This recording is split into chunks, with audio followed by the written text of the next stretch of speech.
Bonjour à tous, bienvenue aujourd'hui dans ce nouveau podcast. Alors aujourd'hui nous allons parler immobilier, mais surtout nous allons parler partenariat avec vos commerçants, avec vos artisans. Quels liens vous pouvez créer avec eux pour faire en sorte d'avoir encore plus de business. Donc aujourd'hui on a la chance de recevoir une spécialiste de l'immobilier qui est manager au sein du réseau IAD France, Florentine Petit. Bonjour Florentine. Bonjour Mathias, merci pour Comment... l'accueil. Bah écoute, c'est normal quand même. On sait recevoir chez Strike Up Academy. Donc merci encore une fois d'avoir accepté cette invitation, Florentine. Alors, est-ce que tu peux déjà nous parler un petit peu de toi? Qui tu es? Peux-tu te présenter à nous, s'il te plaît? Bien sûr. Eh ben effectivement, voilà, Florentine, 37 ans, maman de deux enfants, en couple et épanouie dans ma vie personnelle et professionnelle. Ça fait un peu plus de 10 ans maintenant que je fais de l'immobilier. D'accord. Avant de rentrer chez IAD, j'ai été négociatrice chez une notaire.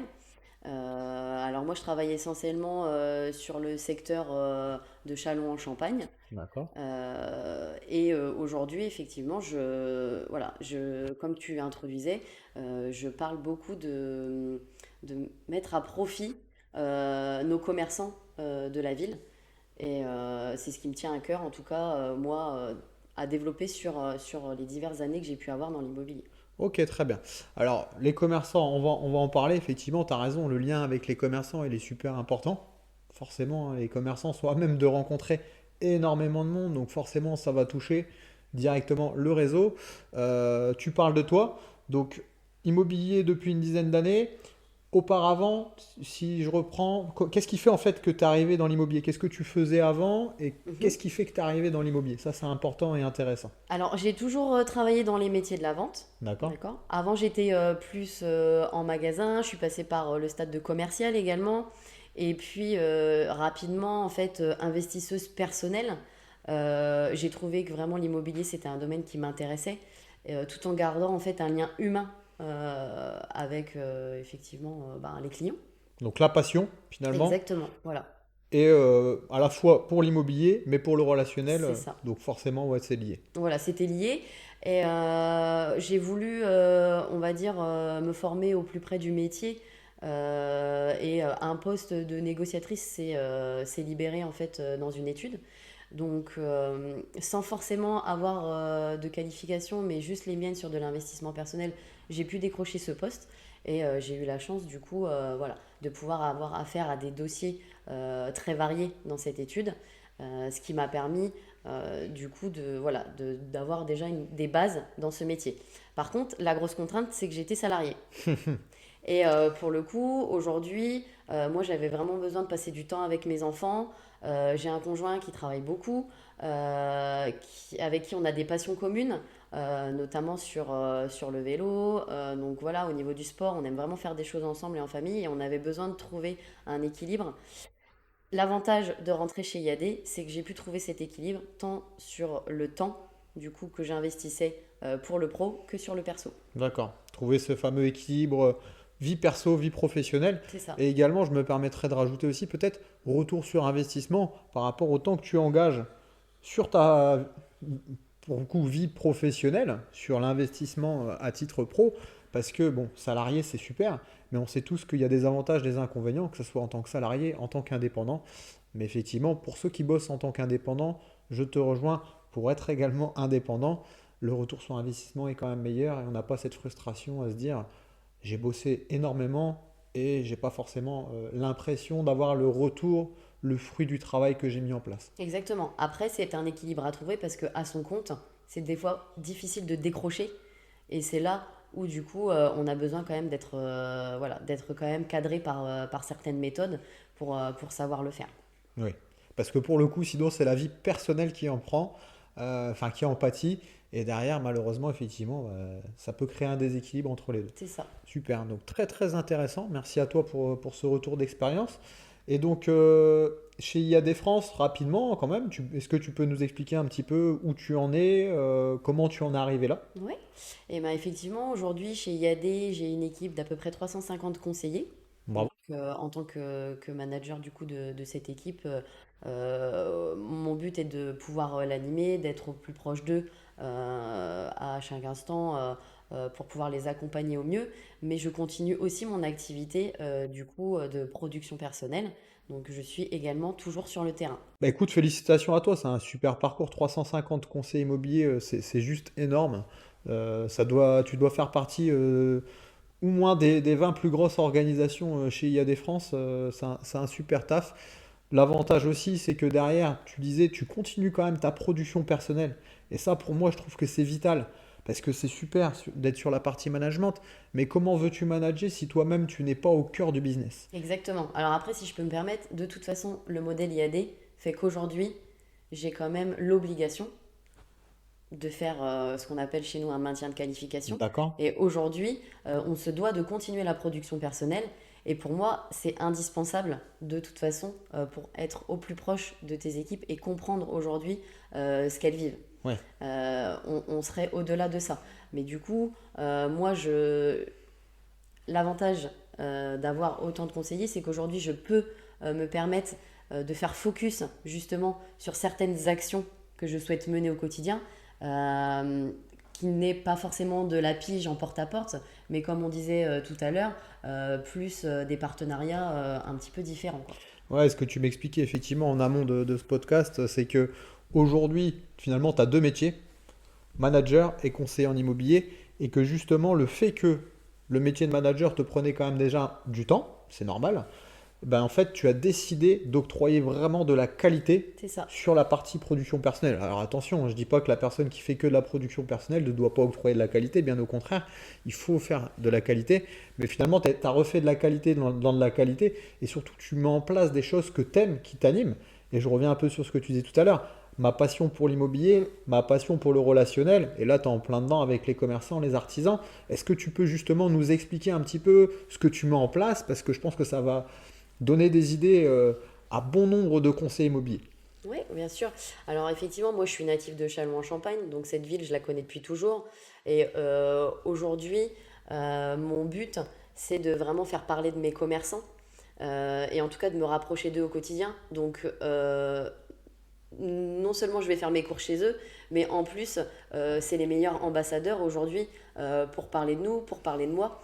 Et ça me permet du coup de pouvoir créer des partenariats avec eux, notamment grâce aux outils qu'on a pu utiliser dans les ressources chez Strike Up Academy, comme la Gazette par exemple, D'accord. où elle peut être distribuée du coup chez nos partenaires commerçants. Et ça vraiment, c'est un plus parce que là, on vient apporter de la valeur ajoutée aux clients qui passent du coup dans leur boutique. Mais au-delà de ça, en fait, on leur crée aussi à eux du passage grâce à cette gazette parce que ben voilà, on vient créer du lien potentiellement en offrant un verre de vin dans un bar à vin ou un paquet de chouquettes dans une boulangerie. Enfin voilà, je te donne des exemples, mais ça peut être ce type D'accord. d'événements qui peuvent se faire. Donc tu es vraiment finalement sur du gagnant-gagnant. C'est ça. Tu as parlé de la Gazette, effectivement, c'est une ressource clé qu'on met à disposition de nos stagiaires. Celle-ci, tu nous as dit qu'effectivement, elle était mise à disposition dans les commerçants, mais pas que. Tu me disais tout à l'heure, en fait, tu as énormément de retours par rapport à ta zone de C'est prospection, ça. pareil que tu as délimité. Tu entretiens toujours un lien justement avec tes prospects, si je Mm. puis dire, qui fait que derrière, tous les trimestres, si je Ouais. dis pas de bêtises, tu mets en place justement cette gazette pour justement présenter un nouveau commerçant du quartier et offrir justement des cadeaux ou des remises, voire des petits bonus, quoi. C'est ça. En fait, aujourd'hui, le but, c'est que ce partenariat gagnant-gagnant euh, amène aussi une plus-value, que ce soit pour le client, mais que ça apporte aussi quelque chose aux commerçants. Donc, moi, j'ai pris le parti pris voilà, de rester dans ma zone de chalandise, entre guillemets, autour de chez moi, parce que c'est les commerçants que je connais le mieux, du coup. Et du coup, toutes les boîtes aux lettres, entre guillemets, autour de la maison, où j'ai pu identifier vraiment le nom et prénom des personnes qui habitent autour de chez moi, reçoivent une gazette et peuvent du coup s'instruire sur de l'IMO en temps réel, parce que du coup on va mettre un petit axe immobilier dedans, sur voilà, des recettes du quotidien, une recette en tout cas sur, je sais pas moi là, Pâques va pas tarder à arriver, donc voilà, sur une recette comment faire de la mousse au chocolat avec les restants de vos chocolats.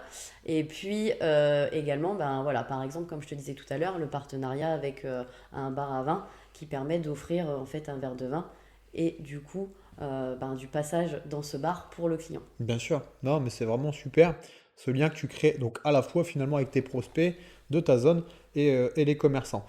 Et si je peux me permettre, avec les commerçants, tu mets aussi en place autre chose, c'est-à-dire que les personnes vraiment, parce qu'aujourd'hui, les réseaux sociaux, on est obligé d'y aller, le marketing Mm, digital fait vraiment partie pleinement à la fois de ton métier, mm. mais aussi de l'ensemble de ce qui gravite autour, et notamment les commerçants s'y mettent de plus en plus, et donc tu crées aussi des vidéos, si j'ai bien compris, sur lesquelles justement tu vas venir interroger les commerçants de ton secteur pour les mettre en avant à la fois sur tes réseaux sociaux, mais faire en sorte aussi que eux le fassent et que tout le monde partage pour pouvoir justement, encore une fois, être sur cette dynamique Ouais. gagnant-gagnant. Alors, je t'avoue que du coup, là, c'est un projet que j'ai pas encore complètement finalisé, mais effectivement, en tout cas, j'ai des personnes dans mon équipe très proches qui le font également. D'accord? Mais le but étant, suite à cette gazette, c'est de pouvoir faire des interviews avec des commerçants. Donc j'espère que tu en découvriras bientôt. Mais oui, le but, c'est vraiment de pouvoir échanger sur cet effet gagnant-gagnant pour montrer en fait à tout le monde que ça fonctionne pour chacun d'entre nous si on et encore plus sur du local. D'accord. Et donc derrière, si on revient finalement à la partie business, donc là c'est super, tu mets en place ces partenariats avec tes commerçants, avec ta zone de prospection Mm. pour pouvoir justement entretenir le lien. Donc l'avantage avec ta zone de prospection, bah, les gens vont te contacter directement. Oui, Par contre, si on revient aux commerçants, oui. est-ce que eux justement, le fait de créer ce partenariat avec eux, tu as des retours, tu as des recommandations? Oui, oui, oui. Alors, j'ai la chance d'avoir des recommandations grâce à certains de mes commerçants. Alors, aujourd'hui, ça peut être en direct, ou je ne sais pas si tu connais, mais chez IAD, nous avons l'application Propertips. Oui. Donc, j'ai certains de mes commerçants qui y sont affiliés. Donc, ces affiliés, en fait, peuvent directement me faire des recommandations via cette application. Néanmoins, je t'avoue que j'ai beaucoup plus de recommandations qui arrivent en direct chez le commerçant. Le commerçant m'appelle et effectivement, lui derrière, je le remercie. Et il peut également du coup toucher un pourcentage grâce à la vente si elle aboutit. D'accord. Donc tout ça, un pourcentage à la fois à travers l'application que tu viens de citer, ou tu mets en place aussi des chèques cadeaux, pas forcément. Alors, ça se fait de moins en moins. Oui. Aujourd'hui, on essaye vraiment de passer par l'application ProperTips parce que tu sais bien que l'argent, c'est quand même aujourd'hui un sujet. Et vraiment, grâce à cette application, ils peuvent Bon, toucher après, vraiment plus ils en de font fonds. ce qu'ils en veulent, quoi. Exactement. Ouais. Très bien. Bah écoute, c'est super. Ouais, c'est vrai que les applications qui rémunèrent le bouche-oreille, il y en a de plus en plus, et notamment, bah, encore une fois, si je puis dire, vous qui étiez à l'initiative, hein, parce que je crois que cette application qui s'appelle Propertips s'appelait Nos Réseaux Oui, à c'est l'époque. ça, exactement. Donc super. Bah écoute, merci en tout cas pour ce retour d'expérience. Donc ça veut dire que finalement tout le monde est vraiment gagnant parce que là je mets le client, enfin le commerçant, toi, mais également le client ou la personne qui fait la recommandation. Exactement. Donc évidemment rémunération uniquement si la vente va au bout, on est Oui, d'accord, hein, c'est bien pour sûr. ça, hein. Voilà, uniquement si la vente va au bout, parce que sinon, voilà, on gagne rien. Donc, Bien sûr. voilà. Mais c'est important de Aujourd'hui, le souligner quand c'est même. ça. Aujourd'hui, moi, je suis dirigée principalement vers les commerçants, mais on pourrait très bien imaginer ça chez les artisans aussi. Oui, ce que tu me Euh, disais, t'as un de tes filleuls, c'est voilà, ça, qui fait ça c'est chez ça, IAD? exactement. Qui lui est plus dirigé chez des artisans, en les retrouvant directement dans des magasins de bricolage, par exemple, lors de petits déjeuners. Voilà, c'est pas forcément type gazette, mais là c'est vraiment en direct. Et ça permet aussi de pouvoir profiter en fait de ce réseau qui gravite en fait autour de l'immobilier. Ouais. Parce que finalement, voilà, c'est eux qui sont les premiers en première cible de nos clients.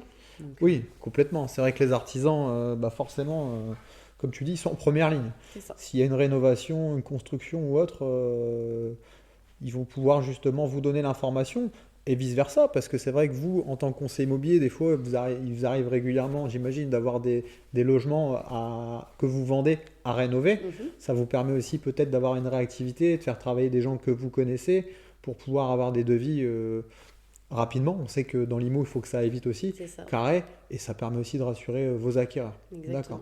Ouais, très très bonne idée, très bon tips aussi. Donc en fait, il met en place des petits déjeuners Mhm. au sein des magasins de bricolage, Voilà, pour c'est pas les ça. citer. Ouais, pour pouvoir réunir les artisans et finalement faire du réseau artisan quelque part. c'est ça. Super.